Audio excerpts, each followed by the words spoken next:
Hi students, आज हम NCERT के chapter number 8 cell the unit of life को बहुत ही फास्ट तरीके से कवर करने वाले हैं। तो चलिए चैप्टर को स्टार्ट करते हैं। चैप्टर की शुरुआत में सबसे पहले एक क्वेश्चन से चैप्टर को स्टार्ट किया गया है। इस क्वेश्चन में पूछा गया है कि हम किसी चीज़ को एनिमेट या इनएनिमेट कब कहेंगे। तो किसी भी चीज़ को हम एनिमेट तब कहेंगे जब वो लिविंग होगी, यानी कि जब उसमें सेल प्रेजेंट होगा, और किसी भी चीज़ को हम इनएनिमेट तब कहेंगे जब उसमें सेल प्रेजेंट नहीं होगा, यानी कि उससे हम नॉन लिविंग कहेंगे। ठीक है। अब इधर मल्टीसेलुलर और यूनिसेलुलर का कॉन्सेप्ट दिया गया है। यूनिसेलुलर ऑर्गेनिज्म हम उन ऑर्गेनिज्म को बोलते हैं जिसमें एक सेल प्रेजेंट होता है, और मल्टीसेलुलर ऑर्गेनिज्म हम उन ऑर्गेनिजम्स को बोलते हैं जिसमें एक से ज़्यादा सेल प्रेजेंट होते हैं। ठीक है। अब अगर व्हाट इज़ सेल की बात करते हैं तो cell is the basic fundamental structural unit of life. ठीक है। अब जो यूनिसेलुलर ऑर्गेनिज्म होते हैं वो तो सेल के ही बने होते हैं, और अगर सेल के बने होते हैं इसका मतलब वो इंडिपेंडेंटली एग्जिस्ट भी कर सकते हैं, और जितनी भी बेसिक लाइफ प्रोसेसेस हैं सब वो परफॉर्म कर सकते हैं। और इधर ये भी बताया गया कि किसी भी चीज़ में अगर सेल नहीं है, यानी सेल का कोई बेसिक स्ट्रक्चर नहीं है, तो हम उसे लिविंग नहीं कह सकते। ओके। अब आगे इधर बताया गया जो एंटर वन लेवनहुक जो साइंटिस्ट थे उन्होंने सबसे पहले लिविंग सेल को देखा, और जो रॉबर्ट हुक जो साइंटिस्ट थे उन्होंने सबसे पहले न्यूक्लियस को डिस्कवर किया। ठीक है। अब अगर सेल थ्योरी की बात करते हैं तो इधर जो है दो साइंटिस्ट के बारे में बात किया गया है। सबसे पहले स्क्लीडन जो कि जर्मन बोटानिस्ट थे, इसलिए उन्होंने प्लांट्स के बारे में ही ज़्यादा बात किया है। इन्होंने बताया कि जो प्लांट्स जो है ना वो जो है सेल के बने हुए हैं। सेल्स से जो है जब मल्टीप्लाई होते हैं सेल तो टिश्यूज़ बनाते हैं, और टिश्यूज़ से ही प्लांट्स बने हुए हैं। तो जो प्लांट्स हैं वो इनडायरेक्टली सेल्स से बने हैं। ठीक है। अब आगे अगर बात करते हैं तो दूसरे साइंटिस्ट श्वान ने बोला, जो कि एक ब्रिटिश जूलॉजिस्ट थे। ठीक है। उन्होंने बताया जो एनिमल सेल्स है ना उनका जो आउटर कवरिंग है, उन्होंने देखा कि एनिमल सेल में एक आउटर कवरिंग है जिस चीज़ को उन्होंने नाम दिया प्लाज्मा मेम्ब्रेन। ओके।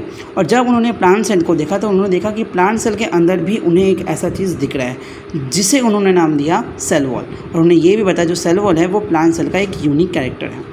फिर उन्होंने स्क्लेडन वाली बात फिर से बताई कि जो प्लांट सेल या एनिमल सेल्स होते हैं ना वो जो है मतलब सेल के मल्टीप्लिकेशन से बने होते हैं। ठीक है। यानी कि टिश्यूज से बने होते हैं। ओके। चलिए अब आगे बढ़ते हैं। इन्होंने जो है ना जो सेल थ्योरी दिया उसका एक ड्रॉबैक रह गया।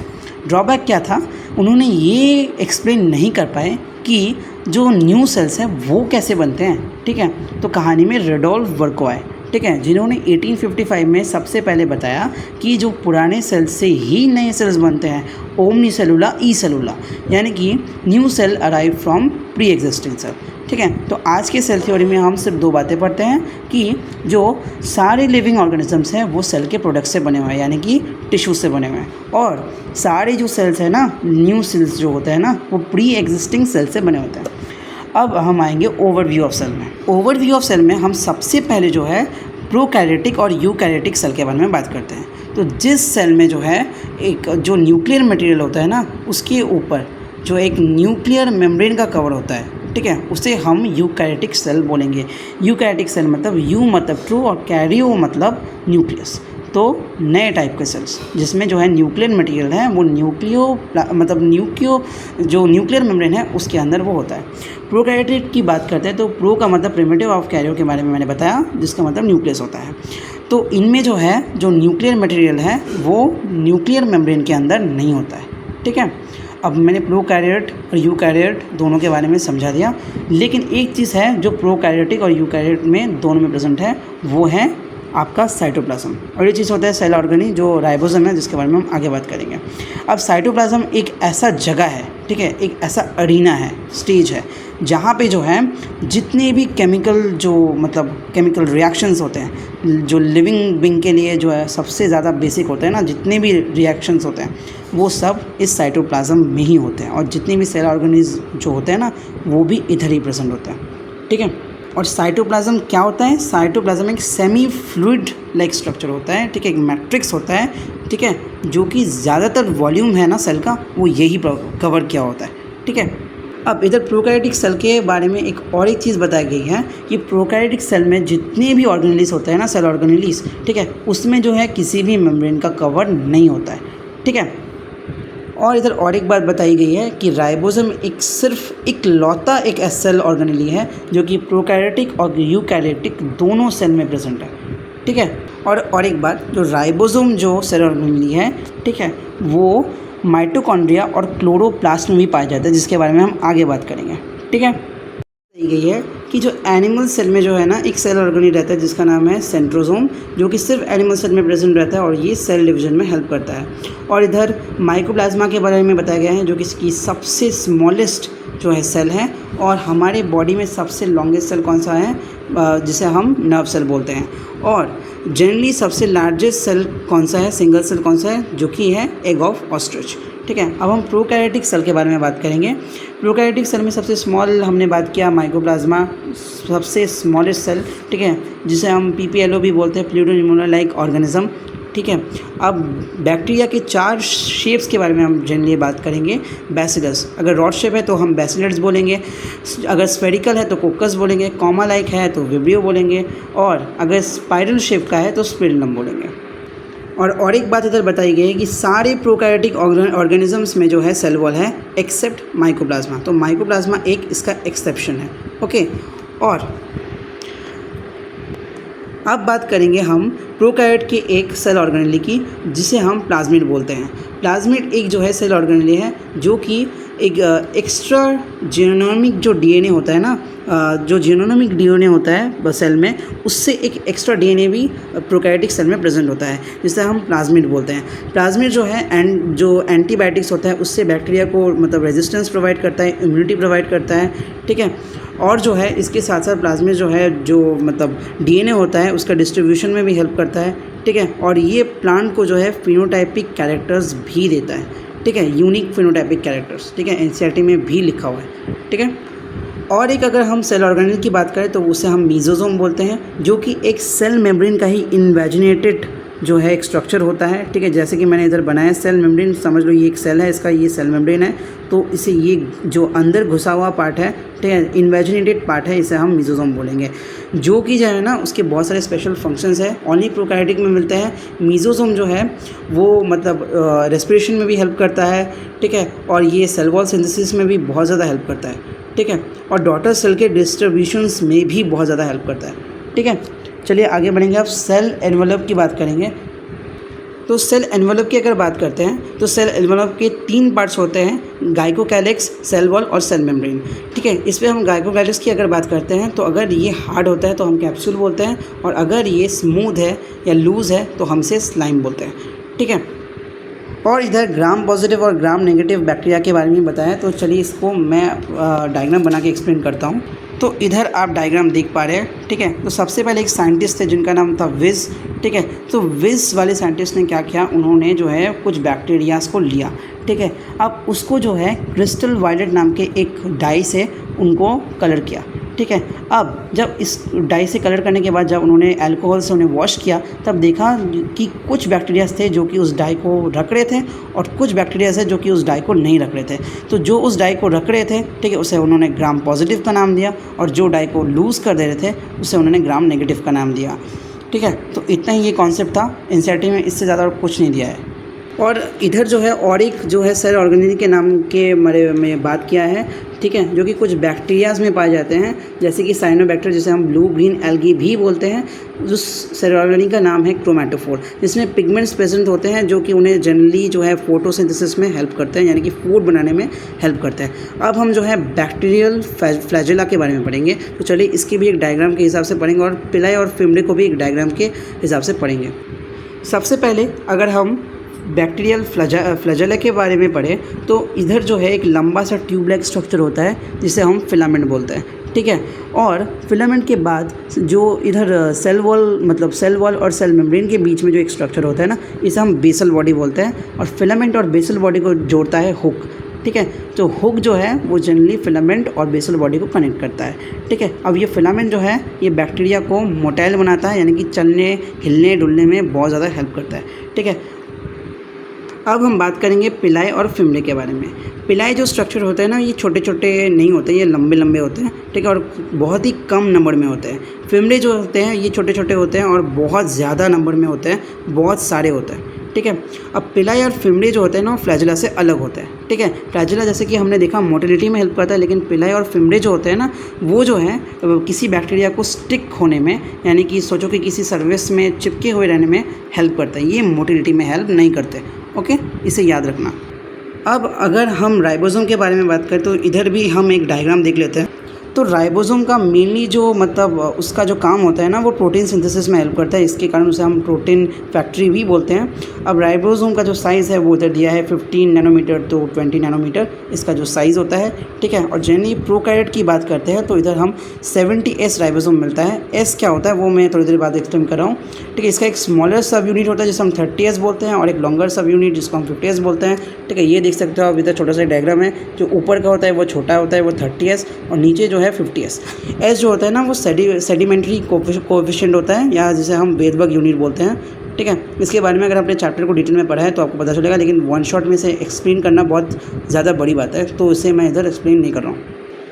अब जब जो राइबोसोम्स होते हैं, जब वो जो सिंगल mRNA से जब जो एक चेन में जुड़ जाते हैं, तब हम RNA को जो है पॉलीराइबोसोम या पॉलीसोम बोलते हैं, ठीक है। ये जो है ना, जो mRNA है ना, उसको प्रोटीन में ट्रांसलेट करता है, ठीक है। तो ये बात भी आपको याद रखना है।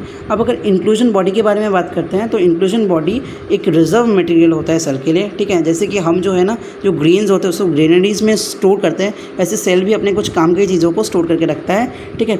जिसका एक परफेक्ट एग्जाम्पल है phosphate granule and glycogen granule, ठीक है। और एक इधर जो इंपॉर्टेंट चीज़ है वो है गैस वैक्यूल, ठीक है, जिसको भी हम इंक्लूजन बॉडी बोलते हैं, ठीक है।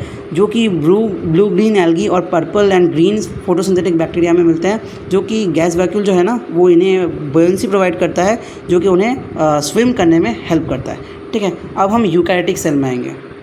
अब जो यूकैरियोटिक सेल है इसमें हम कंपार्टमेंटलाइजेशन देखते हैं, ठीक है, क्योंकि ये जो है ना मेम्ब्रेन से बाउंड होते हैं। अब सारे यूकैरियोटिक सेल्स जो है बहुत ज़्यादा कॉम्प्लेक्स होते हैं, इसलिए आइडेंटिकल बिल्कुल नहीं होते, ठीक है। अब जो एनिमल सेल्स है ना, इसमें हमें एक सेल ऑर्गेनेल लिखते हैं जिसका नाम है सेंट्रियोल, ठीक है, जो कि जो है सेल डिवीजन में बहुत ज़्यादा हेल्प करता है, जो कि प्लांट में एब्सेंट होता है, ठीक है। ये बात याद रखनी है हमें। अब हम सेल मेम्ब्रेन के बारे में पढ़ेंगे। सेल मेम्ब्रेन के बारे में अगर पढ़े तो सेल मेम्ब्रेन को हम तब पढ़ पाए, पहले तो इसे पढ़ना बहुत ज़्यादा मुश्किल था, सेल मेम्ब्रेन को मतलब डिस्कवर करना भी बहुत मुश्किल था। जब इलेक्ट्रॉन माइक्रोस्कोप आया तब जो है ये बहुत ज़्यादा ईजी बन गया।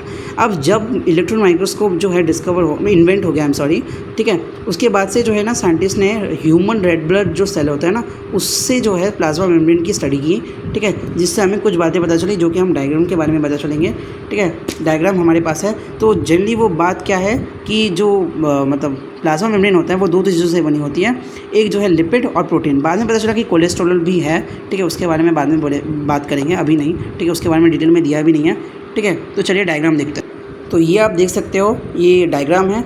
तो ये जो लिपिड है आप देख पा रहे हो, इसका दो पार्ट है, ठीक है, लिपिड, ठीक है। इसका हेड पार्ट है और टेल पार्ट है। हेड पार्ट जो है वो हाइड्रोफिलिक है, यानी कि हाइड्रो मतलब वाटर, फिलिक मतलब लविंग, ठीक है, और पोलर भी है, ठीक है। ये वाटर से बहुत ज़्यादा प्यार करता है, ठीक है। और ये टेल जो है वो हाइड्रोफोबिक है, जो कि पानी से बहुत ज़्यादा डरता है, यानी कि नॉन पोलर है, ठीक है। अब ये कुछ ऐसे स्ट्रक्चर में प्रेजेंट होते हैं, ठीक है, आप देख पा रहे हो बायलेयर, लिपिड बायलेयर स्ट्रक्चर, ठीक है। ये ऊपर सेल वॉल है, यानी कि एक प्लांट सेल है, ठीक है। और ये अगर सेल मेम्ब्रेन है तो इसके नीचे साइटोप्लाज्म है, ठीक है। ये अपर लेयर और लो लेयर। अब ये जो टेल पार्ट है ना, ये अनसैचुरेटेड हाइड्रोकार्बन से बने होते हैं, और ये पानी से डरते हैं, ये मैंने बता दिया है, ठीक है। और ये नीचे की तरफ होते हैं, और जो हेड पार्ट है वो ऊपर की तरफ होता है। अब इनका स्ट्रक्चर जो है एनसीईआरटी में कुछ ऐसे दिया गया है, ठीक है। अब इनमें जो प्रोटीन प्रेजेंस होते हैं ना, उसको हम दो कैटेगरीज में बांटते हैं on the basis of ease of extraction, ठीक है। कुछ होते हैं जो कि एकदम अंदर तक होते हैं, जिसे हम इंटीग्रल प्रोटीन बोलते हैं, और कुछ है जो बाहर रहते हैं, जिसको हम पेरिफेरल प्रोटीन बोलते हैं, ठीक है। इतना याद रखना है आपको। जो अंदर होता है जिसको निकालना मुश्किल होता है उसको हम इंटीग्रल प्रोटीन बोलते हैं, और जो बाहर रहता है उसको हम पेरिफेरल प्रोटीन बोलते हैं, ठीक है। अब और एक चीज़, जो ह्यूमन आरबीसी होता है ना, जिसे हम एरिथ्रोसाइट बोलते हैं, उसमें जो प्रोटीन प्रेजेंस होता है वो 52% होता है, और 40% जो है वो लिपिड प्रेजेंट होता है, और बाकी जो 8% है ना, उसमें कोलेस्ट्रॉल और बाकी सब चीज़ें होती हैं, ठीक है, जो कि इधर मेंशन नहीं है। अब जो मॉडल हमने देखा एनसीईआरटी में, वो जो है फ्लूइड मोज़ाइक मॉडल था, जिस मॉडल को जो है दो साइंटिस्ट ने मिलकर मतलब बनाया था, सिंगर एंड निकलसन इन 1972, ठीक है। जो लिपिड बायलेयर मॉडल हमने अभी देखा, जिसे हम फ्लूइड मोज़ाइक मॉडल भी बोलते हैं, वो इन दोनों साइंटिस्ट ने मिलकर बनाया था। अब हम active transport and passive transport समझेंगे, वो एक डायग्राम की मदद से। तो चलिए देख लेते हैं। ये वो डायग्राम है, पता है उतना अच्छा नहीं है लेकिन फिर भी समझने के लायक तो है, ठीक है। अब ये जो मॉलिक्यूल्स आप देख रहे हो ना, ये लिपिड का स्ट्रक्चर, ठीक है, जो प्लाज्मा मेम्ब्रेन का स्ट्रक्चर मैंने अभी दिखाया था वो है, ठीक है। अब ये सोच लो कुछ मॉलिक्यूल्स हैं जो कि आपका मतलब वाटर सॉल्यूबल नहीं है, ठीक है, नॉर्मल ये पार्टिकल्स है, ठीक है। अब ये जब इधर ज़्यादा इन नंबर है और इधर कम इन नंबर है, तब आप देख सकते हो इधर सिंपली डिफ्यूजन हो जा रहा है, ठीक है, ये पार्टिकल्स चले जा रहे हैं, क्योंकि डिफ्यूजन में हमने पढ़ा था कि वो हायर कंसंट्रेशन से लोअर कंसंट्रेशन में जाता है, इधर कंसंट्रेशन ज़्यादा है, इधर कम है तो उधर जा रहे हैं। लेकिन तब क्या होगा जब ये जो है वाटर सॉल्यूबल होगा और जो अंदर चीज़ है वो ज़्यादा है और बाहर कम है, ठीक है, तब क्या होगा? तब जो है ये लिपिड्स के माध्यम से नहीं, ये इंटीग्रल प्रोटीन के माध्यम से या जो कैरियर प्रोटीन्स उधर प्रेजेंट होते हैं उसके माध्यम से जाएंगे, ये फ्लिप फ्लॉप मूवमेंट करते हैं, जिससे जो है बाहर का जो चीज़ प्रेजेंट है, ठीक है, वो कम में है, इधर ज़्यादा है, तो इधर से इधर जाना चाहिए था, लेकिन ये तो नहीं हो रहा है, ये उल्टा हो रहा है, ठीक है, ये इधर से इधर आ रहा है, ठीक है। तो ये क्या होता है ना, इधर से ये फ्लिप फ्लॉप मूवमेंट करता है, जिससे ये इधर का पार्ट जो है मॉलिक्यूल्स जो है वो इधर आ जाता है, क्योंकि इधर जो है ज़्यादा ज़रूरत है, ठीक है, इधर ज़रूरत नहीं है, ठीक है। तो इधर से इधर आने के लिए ये फ्लिप फ्लॉप मूवमेंट करता है, ठीक है, और इस पे जो है ना एनर्जी खर्च होती है। तो इसके लिए जो है जो मतलब सेल है वो अपने एटीपी को यूज़ करता है, लेकिन इस वाले ट्रांसपोर्ट के लिए नहीं, इसके लिए एटीपी यूज़ करता है, लेकिन इसके लिए नहीं। तो जिसके लिए नहीं करता उसे हम पैसिव ट्रांसपोर्ट बोलते हैं, और जिसके लिए एटीपी यूज़ करता है उसे हम एक्टिव ट्रांसपोर्ट बोलते हैं, ठीक है। तो ये इसका एक छोटा सा टॉपिक था जो कि एनसीईआरटी में गिवन था। अब एक्टिव ट्रांसपोर्ट का एक एग्जांपल दिया है सोडियम पोटेशियम पंप, ओके, जिसके बारे में हम आगे के चैप्टर में पढ़ेंगे, इधर नहीं। अब हम सेल वॉल के बारे में पढ़ेंगे। अब सेल वॉल का जो फंक्शन होता है ना, वो सेल को सिर्फ प्रोटेक्ट ही नहीं करता, वो उसको मैकेनिकल डैमेज और इन्फेक्शन से भी बचाता है, और सेल टू सेल इंटरेक्शन में भी बहुत ज़्यादा हेल्प करता है। अब एल्गी का जो सेल वॉल होता है ना, वो cellulose, galactans, mannans and minerals like calcium carbonate से बना होता है। लेकिन जो प्लांट का सेल वॉल है वो सेल्यूलोज, हेमिसेल्यूलोज, पेक्टिन्स एंड प्रोटीन से बने होते हैं, ठीक है।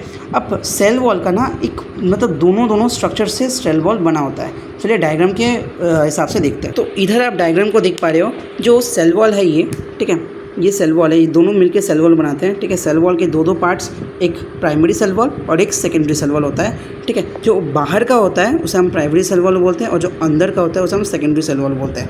अब जब सेल वॉल जब यंग रहता है, ठीक है, जब सेल यंग रहता है तो सेल वॉल भी यंग रहेगा, ठीक है, तब प्राइमरी जो वॉल है वो सेकेंडरी वॉल से मोटा रहता है, ठीक है। बट जैसे जैसे सेल मैच्योर होता है तब जो है प्राइमरी जो सेल वॉल है वो पतला होता जाता है और सेकेंडरी सेल वॉल मोटा होता जाता है, ठीक है। अब हम सेल वॉल के और कुछ कंपोनेंट्स के बारे में बात करेंगे, जैसे कि मिडिल लैमेला, प्लाज्मोडेस्माटा, ठीक है। तो जो मिडिल लैमेला होता है ना, जिसके बारे में इधर गिवन है, जो मिडिल लैमेला होता है वो जो है ना सेल को और सेल को जोड़ता है, ठीक है, सीमेंटिंग का काम करता है, ठीक है, जो कि कैल्शियम पेक्टिड से बना होता है या मैग्नीशियम पेक्टिड से बना होता है, ठीक है। और एक पार्ट रहता है प्लाज्मोडेस्माटा, ठीक है, सेल वॉल का ही और एक, ठीक है, जो कि प्लाज्मोडेस्माटा है वो साइटोप्लाज्म टू साइटोप्लाज्म कनेक्शन करता है बिटवीन टू सेल्स, ठीक है। और ये जो है एंडोप्लाज्मिक रेटिकुलम से बना रहता है, जो प्लाज्मोडेस्माटा है ना वो एंडोप्लाज्मिक रेटिकुलम से बना रहता है, जो कि एनसीईआरटी में गिवन नहीं है, जस्ट मैं नॉलेज के लिए बोल रहा हूँ, ठीक है। अब ये जो प्लाज्मोडेस्माटा के बारे में मैंने बताया, ठीक है, अब इसके बाद जो हम बताएंगे ना वो हम बताएंगे एंडोमेम्ब्रेन सिस्टम, ठीक है। तो चलिए एंडोमेम्ब्रेन सिस्टम में जो है 4 सेल ऑर्गेनेल्स आते हैं, जैसे कि गोल्गी अपैरेटस, फिर endoplasmic reticulum, lysosome and vacuoles, ठीक है। अब ये जो है ना एक साथ काम करते हैं। एक साथ कैसे काम करते हैं, सबसे पहले हम एक ऑर्गेनेली को जान लेंगे, देन हम जानेंगे, ठीक है। तो सबसे पहले हम एंडोप्लाज्मिक रेटिकुलम को जानेंगे। तो एंडोप्लाज्मिक रेटिकुलम से यूकैरियोटिक सेल में ही मिलता है। ये एक जो है नेट लाइक स्ट्रक्चर होता है, ठीक है, ये याद रखना है, नेट लाइक स्ट्रक्चर होता है। और एंडोप्लाज्मिक रेटिकुलम दो टाइप्स के होते हैं, एक स्मूथ और एक रफ। जो रफ एंडोप्लाज्मिक रेटिकुलम है उसके सरफेस में जो है ना राइबोसोम प्रेजेंट होते हैं, ठीक है, जैसे कि इधर है। लेकिन जो स्मूथ एंडोप्लाज्मिक रेटिकुलम होता है उसके सरफेस में राइबोसोम प्रेजेंट नहीं होता। देखो इसके सरफेस में राइबोसोम प्रेजेंस है लेकिन इसके सरफेस में नहीं है, ठीक है। तो ये रफ एंडोप्लाज्मिक रेटिकुलम, ये स्मूथ एंडोप्लाज्मिक रेटिकुलम, ओके। अब जो एंडोप्लाज्मिक रेटिकुलम के जो है ना अंदर का पार्ट है, जो इंटरसेलुलर पार्ट है ना एंडोप्लाज्मिक रेटिकुलम का, उसको हम लुमिनल स्पेस बोलते हैं, ठीक है, लुमिनल अंदर का पार्ट, ठीक है। अब ये जो बाहर का पार्ट है जो कि साइटोप्लाज्म के साथ रहता है, ठीक है, उसे हम एक्स्ट्रा लुमिनल पार्ट बोलते हैं, ओके। अब आगे जाते हैं। जो रफ एंडोप्लाज्मिक रेटिकुलम है उसका फंक्शन क्या है और जो स्मूथ एंडोप्लाज्मिक रेटिकुलम है उसका फंक्शन क्या है। जो रफ एंडोप्लाज्मिक रेटिकुलम जो ER जिसको हम बोलते हैं, ठीक है, उसका मतलब RER सॉरी, उसका जो फंक्शन है ना वो है प्रोटीन सिंथेसिस, और जो SER है उसका जो फंक्शन है वो है लिपिड सिंथेसिस। ओके, ये एनसीईआरटी में गिवन है। ओके, अब लिपिड सिंथेसिस के साथ साथ एनिमल्स में SER क्या करता है, जो स्टेरॉयडल हार्मोन्स है उसको रिलीज़ करता है। ठीक है, अब चलिए आगे जाएंगे, गोल्जी एपरेटस पढ़ेंगे। अब गोल्जी एपरेटस को सबसे पहले किसने मतलब ऑब्जर्व किया था, वो है Camillo Golgi in the year 1898। मुझे कभी भी ईयर याद नहीं आ रहा था, आपको रहे तो बहुत बढ़िया है। ठीक है, तो अब जो गोल्जी जो एपरेटस होता है ना, उसकी डायमीटर के बारे में इधर बताया गया है 0.5 माइक्रोमीटर टू 1.0 माइक्रोमीटर जिसका डायमीटर होता है। ओके, अब इसका जो ऐसी ट्यूब लाइक्स जो स्ट्रक्चर है ना ऐसे, ठीक है, जो लंबे लंबे, इसे हम सिस्टर्ने बोलते हैं। ठीक है, इधर भी गिवन है सिस्टर्ने बोलते हैं। ठीक है, और ये एक दूसरे से पैरेलल होते हैं। ठीक है, पैरेलली अरेंज्ड होते हैं। ठीक है, अब ये जो हम कन्वेक्स साइड देख रहे हैं इसे हम सिस साइड बोलते हैं।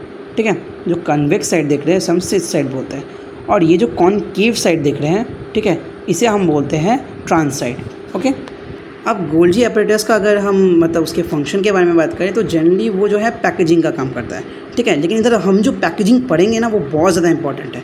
अब हमने अभी पढ़ा जो RER होता है ना और जो SER होता है, RER जो है प्रोटीन का सिंथेसिस करता है और SER जो है वो लिपिड का सिंथेसिस करता है। अब RER और SER से जो प्रोटीन एंड लिपिड्स है वो एक वेसिकल के फॉर्म में इसके पास आता है, गोल्जी एपरेटस के पास आता है। ठीक है, अब गोल्जी एपरेटस के जब सिस फेस में आता है वहाँ से वो उसके ट्रांस फेस में चला जाता है। ओके, ट्रांस फेस में जाने के बाद उधर बहुत सारे रिएक्शंस होते हैं और प्रोटीन और लिपिड्स को अनदर फॉर्म में बनाया जाता है, जो कि ग्लाइकोप्रोटीन्स, प्रोटीन्स को बनाते हैं ग्लाइकोप्रोटीन्स, ठीक है, और लिपिड्स को बनाते हैं ग्लाइकोलिपिड्स।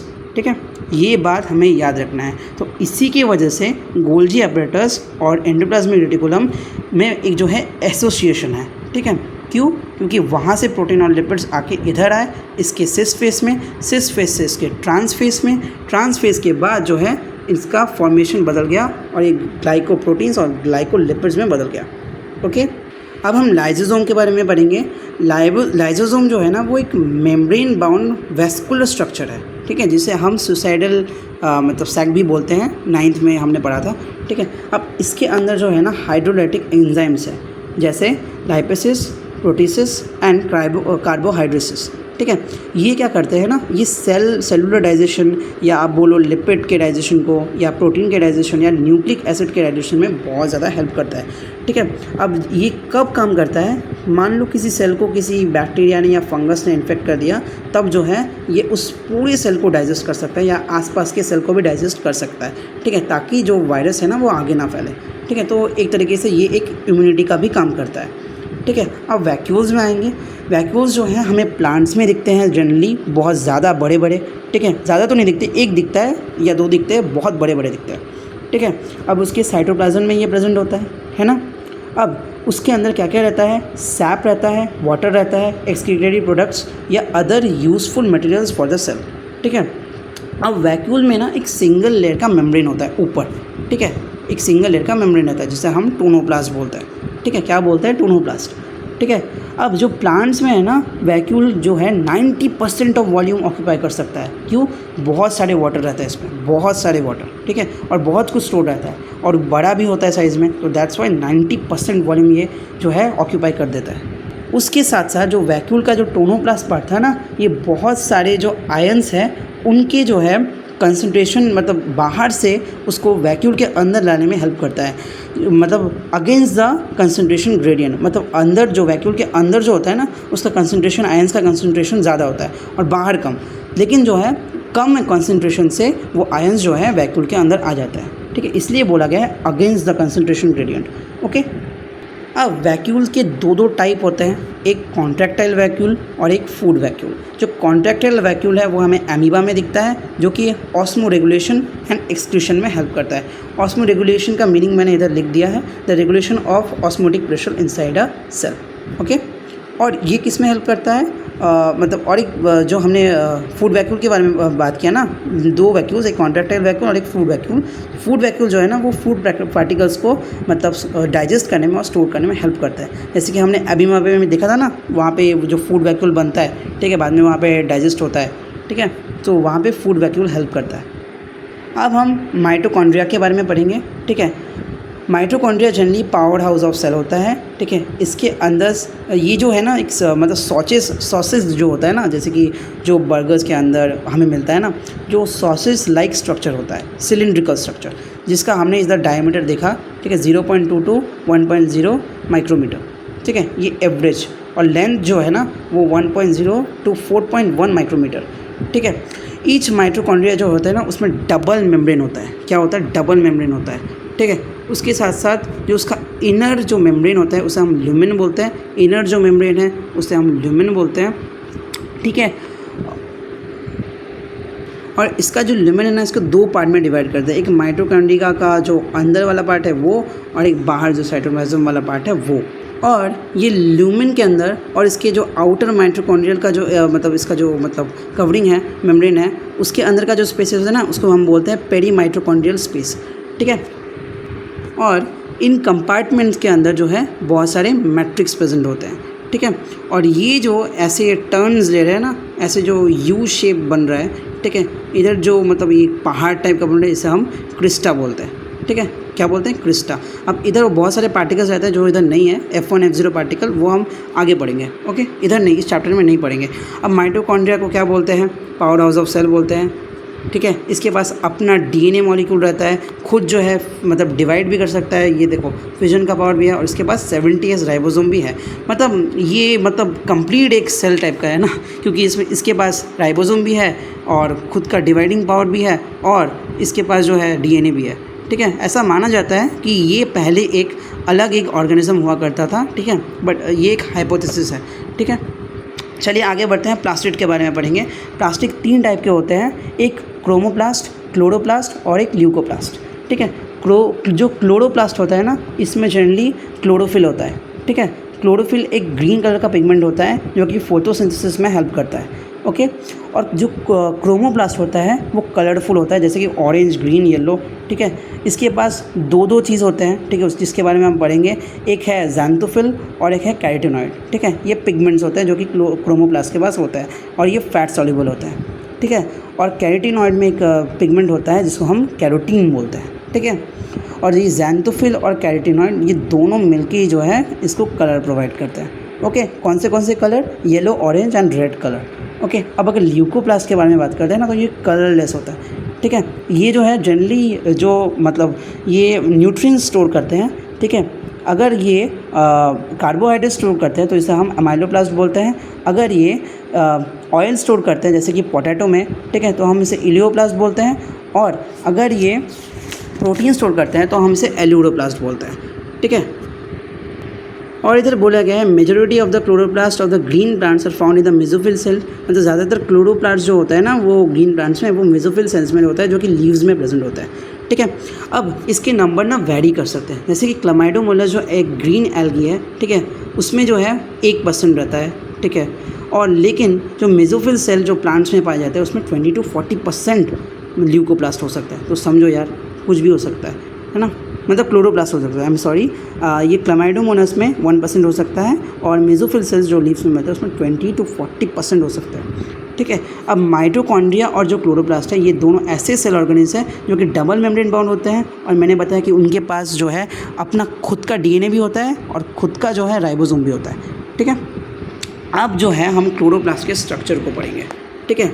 अब जो क्लोरोप्लास्ट का मेन चीज़ है, यहाँ पे कॉइन लाइक स्ट्रक्चर्स होते हैं। एक कॉइन को हम बोलते हैं थाइलाकॉइड, ठीक है। अब ये जब एक मतलब स्टैक हो जाता है ना तो उसे हम ग्रैनम बोलते हैं, ठीक है।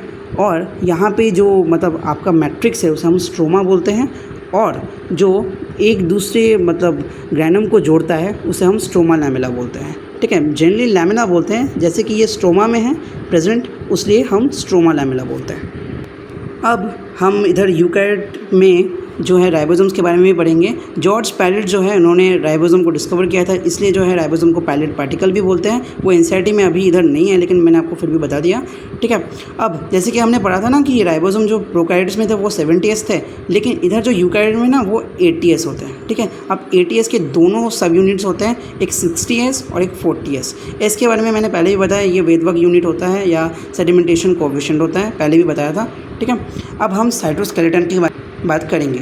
ये ज़्यादा इंपॉर्टेंट तो नहीं है, बट इससे क्वेश्चंस कभी कभार आ जाते हैं क्योंकि बच्चे जनरली से पढ़ते नहीं हैं, ठीक है। तो ये एक फिलामेंटिशियस स्ट्रक्चर होता है जो कि प्रोटीन का बना हुआ रहता है, ठीक है, जो कि जिसमें बहुत सारे माइक्रोट्यूब्यूल्स, माइक्रोफिलामेंट्स और फिलामेंट्स, इंटरमीडिएट फिलामेंट्स प्रेजेंट होते हैं, ठीक है, जो कि कलेक्टिवली साइटोस्केलेटन बनाते हैं, ठीक है। अब इसका फंक्शन क्या होता है, ये जो है जो सेल है उसको मैकेनिकल सपोर्ट देता है, मोटिलिटी करता है, और जो सेल का जो शेप होता है ना उसको भी मेंटेन करता है, ठीक है। अब सीलिया और फ्लैजेला हमने प्रोकैरियोट का पढ़ा था, अब यूकैरियोट का पढ़ेंगे जो कि बहुत ज़्यादा इंपॉर्टेंट है, ठीक है। ये बुक से नहीं, बट मैंने इसका डायग्राम बनाया, वहाँ से पढ़ेंगे। अब यूकैरियोटिक फ्लैजेला का जो है बाहर से स्ट्रक्चर ऐसा होता है, जैसे कि हमने प्रोकैरियोटिक में इधर जो है जो बेसल बॉडी के ऊपर हुक देखा था, लेकिन इधर हुक एब्सेंट होता है, ठीक है। ये सेल मेम्ब्रेन का ही एक पार्ट होता है, ठीक है, जो कि बाहर निकलता है। ये इसका फिलामेंट है और ये इसका है आपका बेसल बॉडी, ठीक है, जिसको हम एक्सोनीम भी बोलते हैं in the case of eukaryote, ठीक है। इस फ्लैजेला को हम एक्सोनीम भी बोलते हैं, ठीक है। अब अगर इसको हम डाइसेक्ट करेंगे ना तो हमें कुछ ऐसा स्ट्रक्चर मिलेगा, ठीक है। ये स्ट्रक्चर बहुत ज़्यादा इंपॉर्टेंट है, ठीक है। ये जो है ना बहुत सारे माइक्रोट्यूब्यूल्स के डबलेट से बना होता है, ठीक है। तो ये ए बी माइक्रोट्यूब्यूल्स जो हमने बनाया वो ज़्यादा इंपॉर्टेंट नहीं है क्योंकि वो एनसीईआरटी में नहीं गिवन है, ठीक है। ये डबलेट जो है बाहर 9 डबलेट्स होते हैं और अंदर 2 सिंगलेट्स होते हैं, ठीक है। और ये जो डबलेट्स होते हैं ना वो जो इसके मतलब सेंट्रल शीट होता है उससे जो जुड़ा हुआ रहता है उसे हम रेडियल स्पोक बोलते हैं, ठीक है। और इससे सेंट्रल शीट बोलते हैं, जिससे जब माइक्रोट्यूब्यूल्स जुड़े रहते हैं उससे हम रेडियल स्पोक बोलते हैं। और जो डबलेट्स को जोड़ते हैं, ठीक है, उसे हम इंटर डबलेट लिंकर्स बोलते हैं, ठीक है। और ये जो इधर है ना जो कि बीच के 2 सिंगलेट्स को जोड़े इसे हम ब्रिज बोलते हैं। और बाहर सेल मेम्ब्रेन है, जैसे कि मैंने बताया था कि बाहर ये सेल मेम्ब्रेन का बना रहता है, ठीक है। तो ये ही इसका स्ट्रक्चर है, इससे ज़्यादा और कुछ नहीं है। बस याद रखना कि बाहर जो है 9 डबलेट्स होते हैं और मिडिल में जो सेंटर में है जो 2 जो है सिंगलेट्स होते हैं, जिसकी वजह से इसका जो स्ट्रक्चर है ना वो 9+2 स्ट्रक्चर बोलते हैं, ठीक है। तो चलिए हमने जो है इसके फ्लैजेला और सीलिया दोनों का स्ट्रक्चर सेम रहता है, ठीक है। तो इसको हमने पढ़ लिया। अब आगे हम सेंट्रोजोम और सेंट्रीओल को पढ़ेंगे, ठीक है। अब ये जो सेंट्रोजोम है ना ये सिर्फ प्लांट्स में प्रेजेंट नहीं होते हैं, ये प्लांट्स में प्रेजेंट नहीं होते, ये सिर्फ एनिमल्स में प्रेजेंट होते हैं, ठीक है। ये सिलिंड्रिकल स्ट्रक्चर्स होते हैं, 2 में प्रेजेंट होते हैं, यानी कि 2 सेंट्रियोल्स जो है एक सिलिंड्रिकल स्ट्रक्चर्स होते हैं, सेंट्रियोल्स 2 सेंट्रियोल्स मिलके एक सेंट्रोजोम बनाता है। चलिए इसके स्ट्रक्चर को देख लेते हैं, नहीं तो समझना मुश्किल है। अब ये आप देख सकते हो ये कुछ ऐसे स्ट्रक्चर में प्रेजेंट होता है, ये 2 सेंट्रियोल है जो कि मिलके सेंट्रोजोम बनाते हैं, ठीक है। अगर हम एक सेंट्रियोल को काट दें ना तो उसका डायग्राम कुछ ऐसा बनेगा, ठीक है। वैसा ही जैसा कि हमने फ्लैजेला में देखा था या सीलिया में देखा था वैसे ही स्ट्रक्चर बनेगा, लेकिन थोड़ा सा अलग है। यहाँ पे 3 माइक्रोट्यूब्यूल है, आप देख रहे हो 3 माइक्रोट्यूब्यूल है। और इधर जो है अंदर सेंट्रल शीट नहीं, इधर जो है कोई भी डबलेट या सिंगलेट प्रेजेंट नहीं है, इसे हम सेंट्रल हब बोलते हैं। सारे जो है बाहर ही प्रेजेंट है, ठीक है, बट जो है ट्रिपलेट्स के फॉर्म में है और 9 स्ट्रक्चर है और मिडिल में कुछ नहीं है, ठीक है। तो ये 9+0 का स्ट्रक्चर है और ट्रिपलेट्स है। किससे लिंक्ड है? ये जो है इंटर ट्रिपलेट लिंकर से ये जो है लिंक्ड है, ओके। अब हम न्यूक्लियस के बारे में पढ़ेंगे। हमें ये पता है कि न्यूक्लियस को सबसे पहले रॉबर्ट ब्राउन ने डिस्कवर किया था, जो कि हमने पहले भी पढ़ लिया है। अब जो न्यूक्लियस में जो है ना क्रोमैटिन, ठीक है, ये जो है ना डीएनए को जब हम कम फोल्ड करते हैं तो हमें क्रोमैटिन मिलता है, ठीक है। क्रोमैटिन को जब हम ज़्यादा फोल्ड करते हैं तब हमें क्रोमोसोम मिलता है, ठीक है। तो क्रोमैटिन सबसे पहले फ्लेमिंग ने डिस्कवर किया था और नेम भी उन्होंने दिया था, ठीक है। अब इधर एक डायग्राम के हिसाब से हम जानते हैं, तो ये अगर एक सेल मान लेते हैं इसको, ठीक है, तो ये अगर सेल मेम्ब्रेन है तो इसके अंदर जो है हमें एक छोटा सा ऐसा स्ट्रक्चर मिलेगा, ठीक है, जहाँ पे जिसको हम न्यूक्लियस बोलेंगे। अब न्यूक्लियस का जो ये अंदर का जो पार्ट है ना इसको हम पेरी न्यूक्लियर स्पेस बोलते हैं। और इधर बीच में जो है ये पोर्स प्रेजेंट है, इसको हम न्यूक्लियर पोर बोलते हैं, ठीक है। ये इसका आउटर न्यूक्लियर मेम्ब्रेन और ये इसका इनर न्यूक्लियर मेम्ब्रेन, ओके, ये याद रखना है। और अंदर का जो स्ट्रक्चर है वो मैं अभी आपको दिखा। अंदर जो है ना इसकी कुछ ऐसी चीज़ें पाई जाती है जिसको हम जो है क्रोमैटिन बोलते हैं, जिसके बारे में हमने अभी पढ़ा। ठीक है, क्रोमैटिन कुछ ऐसे प्रेजेंट रहता है और क्रोमैटिन एक जगह ऐसे डेंसली प्रेजेंट रहते हैं जिसको हम न्यूक्लियोलस बोलते हैं। ओके, न्यूक्लियस में आर डीएनए प्रेजेंट होते हैं। ठीक है, सॉरी आरएनए होगा, ये my mistake, I am sorry, इसको आप आरएनए प्रेजेंट होते हैं। और न्यूक्लियस के अंदर जो आप ये मैट्रिक्स दिख रहे हो ना, ये जो मैंने डॉट डॉट डॉट डॉट बना है, उसको हम न्यूक्लियोप्लाज्म बोलते हैं। ठीक है, क्या बोलते हैं? न्यूक्लियोप्लाज्म बोलते हैं। अब जब हम क्रोमैटिन जो है, ठीक है ना, क्रोमैटिन जब मतलब सेल जो है, जो सेल डिवीजन के फेज़ में रहता है ना, तब हमें क्रोमोसोम्स दिखते हैं। ठीक है, क्रोमैटिन्स और ज़्यादा फोल्ड हो जाते हैं तब हमें क्रोमोसोम दिखते हैं। जब क्रोमैटिन्स फोल्ड होते हैं तब हमें क्रोमोसोम दिखते हैं। ठीक है, अब ये जो क्रोमोसोम्स है ना, ये हिस्टोन प्रोटीन, मतलब यहाँ पे जो है डीएनए प्रेजेंट होता है। ठीक है, क्रोमोसोम में डीएनए प्रेजेंट होता है। जैसे कि मैं इधर एक स्ट्रक्चर बनाया हूँ, देखो ये दोनों क्रोमोसोम्स हैं, सॉरी ये एक क्रोमोसोम है और इधर जो है ना डीएनए का स्ट्रक्चर आप देख पा रहे हो। ठीक है, अब इस डीएनए में जो है ना बहुत सारे प्रोटीन्स और हिस्टोन प्रोटीन से बने होते हैं। ठीक है, हिस्टोन प्रोटीन्स इधर बीच बीच में प्रेजेंट होता है जो इसके पैकेजिंग में हेल्प करता है। ठीक है, अब क्रोमोसोम के जो सेंटर में ना, एकदम सेंटर में इधर आप देख पा रहे हो, जो है इसको हम क्या बोलते हैं, जो सेंटर में प्रेजेंट है उसे हम सेंट्रोमियर बोलते हैं। Okay, centromere. और ये जो आप पेटल लाइक स्ट्रक्चर देख पा रहे हो, पेटल लाइक स्ट्रक्चर, उसे हम क्रोमैटिड बोलते हैं। ठीक है, और यहाँ पे जो सेंट्रोमियर आप देख रहे हो ना, इसके साइड साइड में डिस्क लाइक स्ट्रक्चर होता है जिसे हम काइनेटोकोर बोलते हैं। क्या बोलते हैं? काइनेटोकोर। ठीक है, तो सारी चीज़ मैंने बता दिया। ये क्रोमोसोम है। ठीक है, जब ये तभी दिखता है जब सेल डिवाइड करता है। ठीक है, ये जो है डीएनए से बने होते हैं। ठीक है, बीच में जो होता है उसे हम सेंट्रोमियर बोलते हैं। उसके पास डिस्क लाइक स्ट्रक्चर होते हैं जिसे हम काइनेटोकोर बोलते हैं। ठीक है, और ये जो पेटल लाइक स्ट्रक्चर है इसे हम क्रोमैटिड बोलते हैं। यहाँ दो क्रोमैटिड प्रेजेंट है। ठीक है, एक ये और एक ये, इसे हम सिंगल काउंट करते हैं। ठीक है, एक क्रोमैटिड और एक क्रोमैटिड, दो क्रोमैटिड प्रेजेंट है इधर। ओके, अब हम टाइप्स ऑफ डीएनए पढ़ेंगे, टाइप्स ऑफ क्रोमोसोम पढ़ेंगे। ठीक है, सबसे पहले ये हमने जो सेंट्रोमियर पढ़ा था ना, ये अगर बिल्कुल सेंटर में होता है, ठीक है, बिल्कुल सेंटर में, ठीक है, ये इसको इक्वली डिवाइड कर रहा है, तो हम क्या करेंगे, ये एक मेटासेंट्रिक क्रोमोसोम है। ठीक है, मेटासेंट्रिक क्रोमोसोम है। अगर ये साइडली मिडल से ऊपर रहता है, ठीक है, slightly away from the middle, centromere अगर slightly away from the middle रहता है तो हम इसे सब मेटासेंट्रिक बोलते हैं। ठीक है, अब अगर ये बिल्कुल एंड की तरफ होता है, ठीक है, बिल्कुल एंड की तरफ, तो हम इसे एक्रोसेंट्रिक बोलेंगे। ठीक है, और एक चीज़ जिसका डायग्राम इधर बिल्कुल नहीं दिया है, सोचो कि इधर जो है ये नहीं है। ठीक है, सोचो कि ये यहाँ ही ख़त्म हो गया। ठीक है, ये स्ट्रक्चर अगर ऐसा है, ठीक है, टेलोसेंट्रिक में क्या होता है, जो सेंट्रोमियर है ना वो बिल्कुल इसके टर्मिनल में होता है, यानी कि बिल्कुल एंड में होता है, उसे हम टेलोसेंट्रिक क्रोमोसोम बोलते हैं। यानी कि उसका जो इस साइड का जो अगर बोले जो क्रोमैटिड है वो नहीं दिखता है, बिल्कुल टर्मिनल में रहता है। ठीक है, तो उसे हम टेलोसेंट्रिक बोलते हैं। तो अगर मिडिल में रहे तो उसे मेटासेंट्रिक, अगर थोड़ा सा slightly away from the middle रहे तो सब मेटासेंट्रिक, अगर बिल्कुल थोड़ा एंड की तरफ रहे तो उसे हम बोलेंगे एक्रोसेंट्रिक, और अगर बिल्कुल टर्मिनल में रहे, ठीक है, तो हम बोलेंगे उसे टेलोसेंट्रिक। ओके, तो ये मैंने 4 टाइप्स ऑफ डीएनए आपको पढ़ा दिया। अब हम लास्ट कुछ टॉपिक्स को पढ़ेंगे। सॉरी, एक चीज़ बच गया था, जैसे कि ये एक क्रोमोसोम है। ठीक है, जब इसे हम डाई करेंगे, ठीक है, कुछ कलर देंगे, तो कुछ क्रोमोसोम में जो है ना, यहाँ पे ऊपर एक स्ट्रक्चर होता है जो कि डाई कभी नहीं होता, क्योंकि ये ना बहुत ज़्यादा मतलब ट्रांसपेरेंट होता है, जिस वजह से ये डाई को नहीं लेता है। ठीक है, जिसे हम सैटेलाइट बोलते हैं। ठीक है, ये सारे क्रोमोसोम्स में नहीं रहते हैं। बॉडी में सिर्फ 5 पेयर्स ऑफ क्रोमोसोम्स है जहाँ पे ये रहता है। ठीक है, वो हम उतना नहीं डिटेल में जाएंगे। ठीक है, सो ये सैटेलाइट जो है जनरली कलर नहीं लेता, डाई नहीं लेता, और ये जनरली बहुत कम क्रोमोसोम्स है जिसमें ये रहता है। ठीक है, ये डाई नहीं लेता, और ये सैटेलाइट है जो कि जो एक क्रोमैटिड से जुड़ा रहता है with the help of secondary constriction. इसका जो लेबलिंग है ये एनसीईआरटी में गलत दिया हुआ है। Thanks to our sir Mukesh Poddar sir, जो कि मुझे पढ़ाते हैं, तो उन्होंने मुझे ये मतलब करेक्ट करके दिया कि सेकेंडरी कंस्ट्रक्शन जो है यहाँ से निकलता है, नॉट यहाँ से। ठीक है, तो ये करेक्शन आप कर सकते हो। अब दोस्तों हमारा एक फाइनल पार्ट बचा हुआ है, ठीक है, जिसे हम माइक्रोबॉडीज़ बोलते हैं। इसके बारे में थोड़ा सा पढ़ लेते हैं।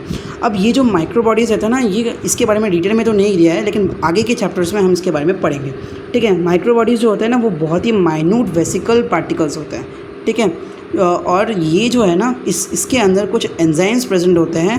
ठीक है। और ये जो है बोथ प्लांट्स एंड एनिमल्स में प्रेजेंट होते हैं। इनका जो फंक्शन है ये हमारी एनसीईआरटी में अभी इस चैप्टर में फुल तो नहीं दिया गया है, लेकिन अभी के लिए आप इतना याद रखो कि ये एक जो माइन्यूट वेसिकल स्ट्रक्चर होता है, ठीक है, जो जिसमें बहुत सारे एंजाइम्स प्रेजेंट होते हैं, और ये जो माइक्रोबॉडीज़ है ये प्लांट और एनिमल सेल दोनों में होता है, ठीक है। सो ये था हमारा फुल चैप्टर, ठीक है। तो यहाँ पे ये चैप्टर एंड होता है। हमारे सारे टॉपिक्स जो है वो कवर हो चुके हैं, और आई थिंक आप लोगों को कोई डाउट अभी नहीं रहा, ठीक है। अभी भी अगर डाउट रहता है तो वन शॉट में तो क्लियर नहीं होगा, लेकिन थैंक यू फॉर वॉचिंग, ठीक है। अगर वीडियो अच्छी लगे तो ही लाइक करना, फर्स्ट टाइम मैंने वीडियो बनाया है, ठीक है। Thank you for watching.